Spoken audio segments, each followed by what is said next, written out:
आज सीधा सवाल में एक बार फिर बात होगी भ्रष्टाचार की, जो अब दो टूक कहने में मुझे कतई कोई गुरेज नहीं है कि 2024 के चुनाव में यह सबसे बड़े मुद्दों में से एक बनने वाला है, बल्कि मैं कहूंगा बन चुका है। रोज बरोज भ्रष्टाचार के इर्द गिर्द आरोप प्रत्यारोप चल रहे हैं। छापेमारी, समन्स, पूछताछ का सिलसिला भी जारी है। जेल बेल का खेल भी चल रहा है और हुंकार भी भरी जा रही है। भ्रष्टाचार खत्म करना है और करना भी चाहिए। इस देश में कोई भी भ्रष्टाचारी हो, मैं शुरुआत में ही साफ कर देना चाहूंगा, उसकी जगह सीखचों के पीछे ही है। यह दीमक कब तक देश को खाएगी, लेकिन यह कड़वी हकीकत भी है। वो पी काइडन पब्लिक एडमिनिस्ट्रेटर थे, राजनीतिक चिंतक थे। उन्होंने दो तरीके से व्याख्या की थी भ्रष्टाचार की। Corruption as a fact of life, जिंदगी की कड़वी हकीकत है, इससे कोई इनकार नहीं कर सकता। और दूसरी व्याख्या थी corruption is a way of life, जिंदगी जीने का तरीका, और खास भारत में राजनीति करने का तरीका बन गया है क्या, और इसी पर जंग जारी है। भला उसकी कमीज मेरी कमीज से सफेद कैसे। फिर से दोहराने पर मैं मजबूर हूं, क्योंकि यही खेल हो रहा है और आज इसी खेल में कुछ कड़ियां और जुड़ गई। शराब घोटाले को लेकर लगातार सवालिया निशान लग रहे हैं आम आदमी पार्टी पर, जिसका जन्म ही हुआ, अस्तित्व में ही आई भ्रष्टाचार के खिलाफ आंदोलन चलाकर। अरविंद केजरीवाल जेल में है। आज दुर्गेश पाठक दाहिना हाथ माने जाते हैं अरविंद केजरीवाल के। ईडी अभी भी पूछताछ कर रही है। अरविंद केजरीवाल के एक और विश्वास पात्र विभव, उनसे भी ईडी ने पूछताछ की। अब यह शराब घोटाले की ही पूछताछ है, यह आगे बढ़ रही है। संजय सिंह जमानत पर तो रिहा हो गए, लेकिन वो दोषमुक्त नहीं हुए हैं। सड़कों पर उतर आई है आम आदमी पार्टी, और आज संजय सिंह ने कुछ सनसनीखेज दावे किए हैं। अब संजय सिंह की माने तो 45 संदिग्ध कंपनियां जो शक के दायरे में हैं, उन्होंने 1068 करोड़ रुपए का चंदा दिया बीजेपी को, और घाटे में चल रही 33 कंपनियों ने बीजेपी को 450 करोड़ रुपए दिए। घाटे में चल रही है। 2017 से पहले, जब तक इलेक्टोरल बॉन्ड, ये चंदे का नया कानून इजाद नहीं हुआ, नई प्रणाली शुरू नहीं हुई थी, उससे पहले नियम क्या था, कायदा क्या था कि कंपनी अपने मुनाफे का 7.5% ही राजनीतिक चंदा दे सकती है। अब कौन कौन सी कंपनियां हैं जिनके बाकायदा नाम लिए गए, मुनाफे से भी जितना फायदा कंपनी कमा रही है उससे भी ज्यादा चंदा दे दिया। क्विक सप्लाई चेन 140 करोड़ का, 144 करोड़ का मुनाफा, और चंदा दिया 375 करोड़ का। मदन लाल लिमिटेड 2 करोड़ का मुनाफा, 175 करोड़, 8650% अपने मुनाफे से ज्यादा का चंदा दे दिया। फेहरिस्त बहुत लंबी है, वो आपके सामने स्क्रीन पर दे रहा हूं। ये तो चलिए उन कंपनियों की बात हो गई, मुनाफा कमा रही है, मुनाफे से ज्यादा दे दिया।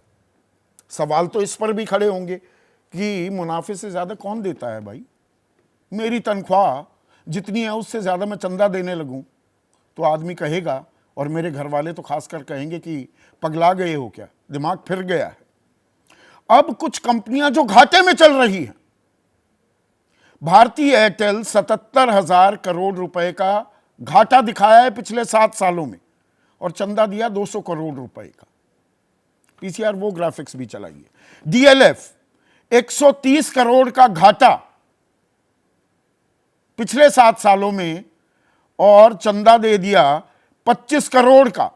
साथ में टैक्स में छूट भी मिली है, 8200 करोड़, 8,200 करोड़ का एग्जेम्पशन मिल गया। भारतीय एयरटेल को 20 करोड़ की एग्जेम्पशन मिली, रियायत मिल गई डीएलएफ को। घाटा है 130 करोड़ का, 25 करोड़ का चंदा। स्टील सेटिक इंजीनियरिंग 150 करोड़ का घाटा, 12 करोड़ का चंदा। धारीवाल इंफ्रास्ट्रक्चर 299 करोड़ का घाटा, 25 करोड़ का चंदा। पीआरएल डेवलपर्स 1550 करोड़ का घाटा 7 सालों में और 10 करोड़ का चंदा। फेहरिस्त लंबी है, लेकिन इससे क्या शराब घोटाले का सच या वो आरोप धुंधले हो जाते हैं, हाशिए पर चले जाते हैं? बीजेपी इसी को मुद्दा बना रही है। वो कह रही है शराब घोटाले से ध्यान भटकाने के लिए बीजेपी ये आम आदमी पार्टी ये अनर्गल आरोप लगा रही है। अब इसमें जो कुछ बयान आए हैं वो बयान भी आपके सामने मैं अभी पेश करूंगा, जो खुद सवालों के घेरे में हैं। वो आरोप कैसे लगा सकते हैं? अगर तथ्य हैं, ये बीजेपी पलटवार कर रही है, तो अदालत में याचिका दायर क्यों नहीं करते? प्रेस कॉन्फ्रेंस करने से क्या? साथ ही साथ बीजेपी कह रही है कि के कविता को इस मामले में जमानत नहीं मिली है, मनीष सिसोदिया को भी नहीं मिली है। तो अब खेल क्या है? क्या हम तह में जा रहे हैं, जड़ में जा रहे हैं, घोटाले का पर्दाफाश होगा, या ये राजनीतिक तू मैं चलती रहेगी और ऐसे में भ्रष्टाचार पर ये वार हो रहा है या अत्याचार हो रहा है? ये दोधारी तलवार तो है, पर दरअसल फैसला कौन करेगा? आप, जनता जनार्दन। आप किसे भ्रष्टाचारी मानते हैं और किसे भ्रष्टाचार के खिलाफ कार्रवाई करने वाला मानते हैं? किसे पाक साफ मानते हैं, किसे दागदार मानते हैं, या इस हमाम में सभी नंगे हैं? तो किसका भ्रष्टाचार कम है?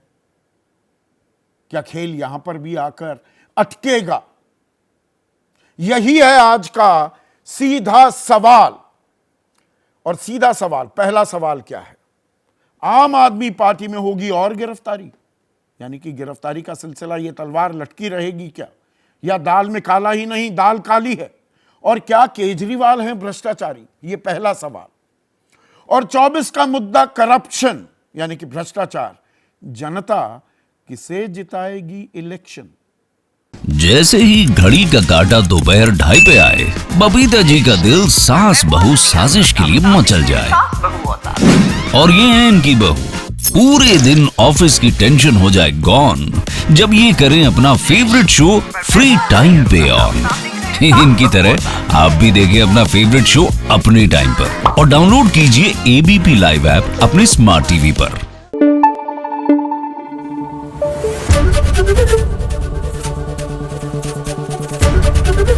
एबीपी न्यूज आपको रखे आगे।